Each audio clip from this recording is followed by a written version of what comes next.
Hello, my name is Charles Lehman, and today I'd like to speak to you about the relevance of the concept of Western civilization. Western civilization is a relative concept today for several reasons. It is a relevant concept because at the heart, at the center of Western civilization, are the ideas of liberty and freedom. In his essay titled Reflections on Ancient and Modern Freedom, Alexander Rosenthal Pubble points out how Western civilization is unique among world cultures in the special significance and value it accords to the idea of freedom. In a world where communist governments and dictatorships continue to strip human beings of their freedoms and create environments of oppression and suffering, Western civilization and the good it represents is the voice and hand that keeps destructive ideologies in check and stops them from spreading to other parts of the world. In short, it promotes a better life and opportunities for people. The concept of Western civilization is especially relevant today in the United States, as the United States witnesses an extraordinary number of individuals who immigrate to the U.S. from cultures that do not embrace the ideas of liberty and freedom that are foundational to Western civilization. The United States has truly become a melting pot of different groups of people who bring with them a wide range of ideas and expectations. It is in the context of pluralism that the concept of Western civilization must sound forth, so that the principles of democracy and capitalism do not fade but remain steady. In Daniel Hannan's book, Inventing Freedom, How the English-Speaking People Made the World, he discusses how the Normans embraced a new identity in England. In the same way, it is important that people coming to the United States embrace a new identity here in the United States centered on the ideas of liberty and freedom. Western civilization is also a relevant concept today because it is under attack. Robert Royal discusses this reality in his article, Who Put the West in Western Civilization?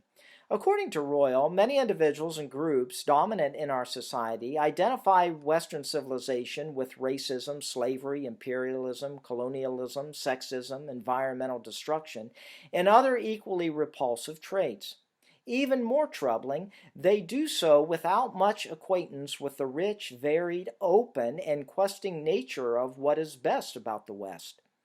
Bradley Berzer, in What Exactly is the West, points out how far from being racist and sexist, Western civilization was the first to argue for the universal concept of the dignity of the human person, regardless of his or her accidents of birth. More than ever, individuals who acknowledge the relevance of the concept of Western civilization must strive to better understand the rich history of the development of Western freedoms and proactively acquaint others with the positive ideas and effects of Western civilization.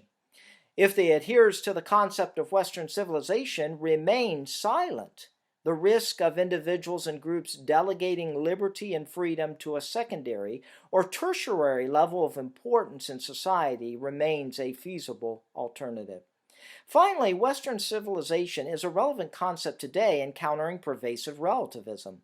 Reaching back into antiquity, Rosenthal Pubble discusses values and raises the question, if no values can claim absolute validity, then on what grounds can liberalism claim greater truth or validity than illiberal values?